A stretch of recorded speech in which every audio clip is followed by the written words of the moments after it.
Hey guys, listen, I want to go ahead and jump in. I want to share 3 key words. I'm going to take my 10 minutes real quick. We're going to be rolling quick. I want to share with you 3 key words. These are 3 of the 5 core values that I have for all of my businesses as well as for my own personal life. But these 3 are 3 things that I talk to every individual and people that are in our group coaching or one-on-one clients that I have today. This is going to sound very familiar, but 3 words that I think are the most important 3 words that we live with every day. And the first word is passion. The second word is focus. And the third word is intentionality. Do I live my day with passion? So Ken, what is passion? Like, you're a passionate person. Like you have a personality, you're passionate. Well, listen, let me say this to you first. Passion is not your personality. Passion is just an expression in how you go after what you're trying to achieve. What are your goals? You hear me say this a lot. You may see this on my Instagram page. If you need an alarm clock to get out of bed, your goals aren't big enough. When I wake up in the morning, is there something driving me? So passion, and here's the question I want you to ask yourself tonight. How do I attack the day? Like, when I'm passionate, I get up in the morning, dude, I am locked in and focused on what I'm doing tomorrow. Mikey, one of the things Mikey said just a minute ago, and just to piggyback on what he said, I'm always reviewing. The one thing I'm going to do at the end of the day today is I'm going to take my 10X planner. It's going to be sitting on my island. I'm going to go ahead and fill in my schedule for tomorrow on all my one-on-ones that I have, all my appointments that are in my calendar. I'm going to review. I'm going to know what tomorrow is going to look like. So when I wake up, I can do it with passion. I literally can attack the day. And listen, passion isn't personality. Passion is energy. And I want to ask you guys something real quick. People go, Ken, how in the world have you seen your business grow 819%? How are you getting some of the guys on this call? How are you interviewing some of the guys? How do you get C-Rock on your call? How do you get Grant to invite you to 10X headquarters to speak to the licensees? How do you have Anthony Trucks and Tim? How are you? Listen, energy. Are you passionate? Do you believe in what you're called to do? Do you believe in your product? Do you believe in your business? Do you believe in your vision? Listen, let me say this. Passion is always tied to purpose. Passion is always tied to purpose. Listen, when you are connected and walking in your purpose, I'm going to tell you what, not only will you live in a high level of passion, but you'll also live in a high level of fulfillment. The second thing is focus. How do I spend each minute of every day? I'm talking about literally when you watch the Kentucky Derby, when they have it, or any horse race. Mikey lives up there in Maryland and New Jersey, in that area where they've got horse tracks everywhere. Those horses, they put them in, they've got blinders on. They can't see anything on either side. They are literally locked into what's in front of them. I've got 4 colors on my calendar. Quickly, I've got blue. That's my personal time. I get up, I do a scripture every morning on YouVersion. I do a little worship. I've got some music I play. I get in and I do my personal development. Right now, I'm reading 3 Feet from Gold from Greg Reed. Right behind it, it is Think and Grow Rich, the book Mikey was talking about just a minute ago. It's my next book in the line. I get on, I do some Cardone U. I'm building myself. The next thing I do is I walk downstairs in my basement, or I hit Planet Fitness, and I'm working out. I'm ready to roll. It's my personal. So that's the blue. Green on my calendar. You need green blocks on your calendar. Green's where I make money. Now, if I'm not making money, everything I'm doing really it doesn't amount to a lot. If I'm not, I've got to have green blocks on my calendar. The third block I've got to have is I have yellow blocks on my calendar. Yellow is where I work on my business, not in my business. It's where I spend time having conversations with future clients. It's where I do tonight. This call is a yellow block on my calendar. It's, Julie Austin said, I like green blocks. Listen, it's a yellow block on my calendar because this is what we're doing. We're building a brand. We're adding value to people. We're saying, hey, listen, we care enough about you and what you're doing. This is what I love about Mikey. It's what I love about Carlos and Anthony and Matt and every speaker we've got coming in here tonight. They authentically care about you and your business and your development. So I've got blue, I've got green, I've got yellow, and I've got red. Red's my family time. Ken, what'd you do this afternoon? I took an hour and a half. I took my daughter down to Taco Mama in Birmingham, local restaurant. We sat outside on the patio. We ate tacos this afternoon. I went by and got her an ice cream when we got done. That's a red block on my calendar. Make sure you are putting red blocks on your calendar. Focus. And here's the thing I would say to you real quick. Think incremental, not monumental. Think incremental, not monumental. Don't just assume that because you've got this big vision. I talked to Gregory, the author from 3 Feet from Gold, and we talked about the 20-year overnight success. Mikey said it. Every guest you're going to hear, every great entrepreneur, there is no such thing as overnight success. I didn't do $8 million in real estate last year as an overnight success. I've been adding value to clients for 20 years. That's how I did $8 million with zero spent on advertising last year, not one single penny. So think incremental, not monumental, because if you think incremental long enough and you're disciplined in and you're focused on every block of time, incremental eventually will turn into monumental. The third thing is intentionality. How do I speak and what do I say? Am I willing? Mikey said it again just a minute ago. Am I willing to, and one of the other 2 core values for me are teachability and flexibility. Am I teachable? Guys, listen, if you're not teachable, I don't want to be around you. If you're not teachable, you've got to have a teachable heart. Listen, I don't know everything. Mikey doesn't know. Even Tim, who's coming on, who literally is the coach to the stars for Oprah. And I mean, you name any Hollywood elite, Tim coaches these guys one-on-one. He's their personal life coach. But let me tell you something. You and I have to be coachable. Are we willing to speak into the issues? Let me say this.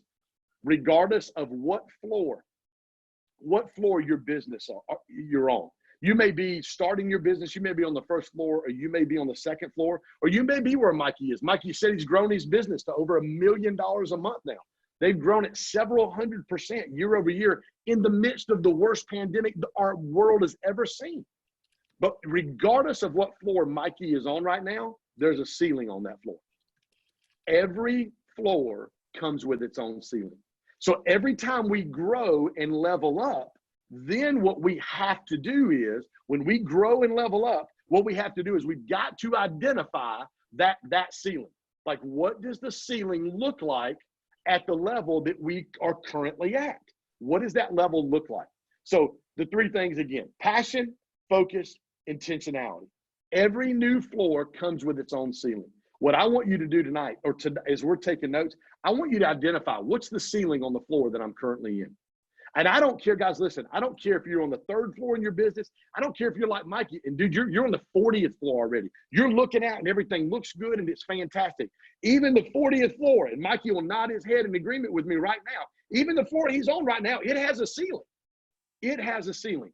Now listen, the temptation, when we think incrementally and not monumentally, the temptation for us is to take the elevator. But when we take the stairs, what happens, guys? When we take the stairs, it causes us to use muscles. Every time we get on that floor and we're trying to level up and go to the next level, listen, sometimes we're going to take the stairs.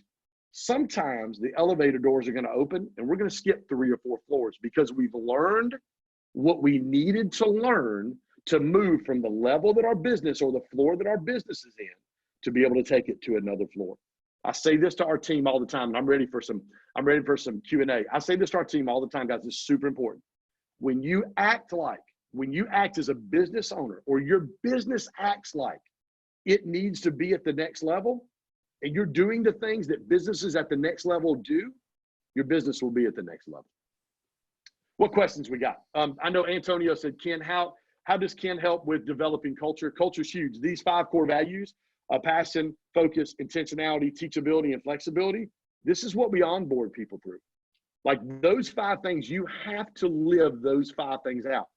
If this is what we promote people in our businesses for, this is what we transition people off of our team and fire them for. If you can't live out these 5 core values, you cannot be a part of our team. And every individual conversation, when we reward somebody, it's filtered through a conversation, through a core value. When we demote somebody or have to say, hey, there's an issue, Mikey, man, listen, we're talking about being flexible. We had a meeting schedule. We had to move that because of a closing, and dude, bro, you didn't show up. One of our core values is flexibility, and I expect for you to be flexible. And I'll have that conversation one more time with Mikey on flexibility. And then in that second conversation, Mikey, dude, I appreciate you. You do this really, really well. You do this. Always sandwich it. You do this really well. But hey, flexibility it has not been very strong. And if we can't get flexible, the next time we have this conversation, I'm gonna have to push you off the team. You're gonna have to find another place to go. Go ahead, Nate. Aiden has a question here. How do you predict the ceiling for your current level and then the next floor? What are the steps to figuring that out? Super easy. Get around people in your field or your business that are 2 or 3 floors ahead of you. Relationship is key. It is. I just had this conversation with a potential client an hour before we got on the call. Find people who are doing what you're doing, who are 3 or 4 steps ahead, and call them. Hey, Mikey, C-Rock, if you're in the mortgage business, Mikey, if I come out to Maryland, and can I spend a couple hours with you? If it costs me $1,000, wherever I got to do, I want to come out and learn from you. What do you? Saturday, I'm flying to California. I'm having breakfast with Greg Reed at his house. Get around people who are 3 or 4 steps ahead of where you are and find out how they broke through and got to the next level. Yeah. Ken, one of the things I love about, you talk about passion, focus, intentionality, the top 3. I think a lot of people are trying to discover, that's the crux of trying to figure out what your passion is. And we sit there and rack our brains on passion. But one thing Ken has taught me over the years is if you want to find your passion, you first have to figure out intention.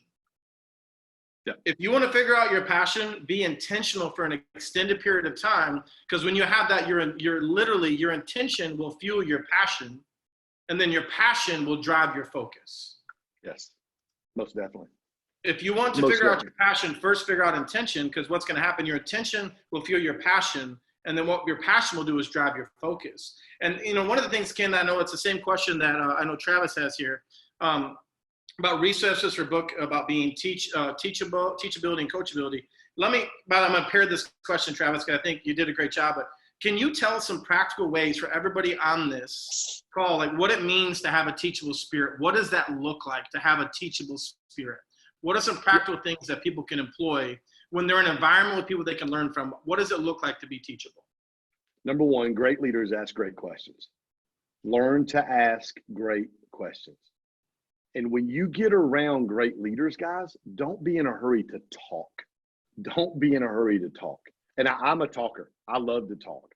I had to teach myself 20 years ago that when I got around great leaders, and I have been fortunate to be around the top leaders in any industry or nonprofit that I've ever been in. I've been fortunate to be around the top leaders in the world. And what I had to learn, because I love to talk, I love to have relationship, I love to hang out. I tell people all the time, my spiritual gifts are just like Jesus. I like to eat and I like to hang out. I had to learn to listen.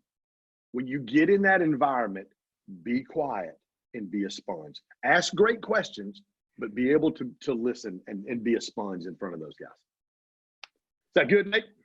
No, I think it's solid.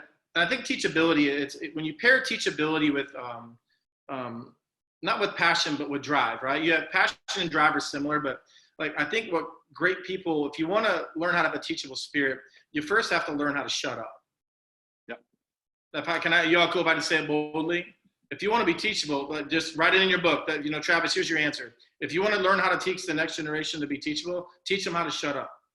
Yeah, that's good. Literally, teach them how to be still. Teach them how to get neutral. Teach them how to get their emotions in check. And then teach them actually to look at the circumstances around them. And then teach them to actually take a moment before they speak. I tell it to my kids all the time. By the way, when I ask you a question, I don't need a snap response. What I need is a 5-second pause for you to process what you just received. And then I need you actually to come back to me, not with an answer, but a question to ensure that you have clarity in what I've asked you. Yep, awesome. Great people, when it comes to being teachable, is just getting great clarity.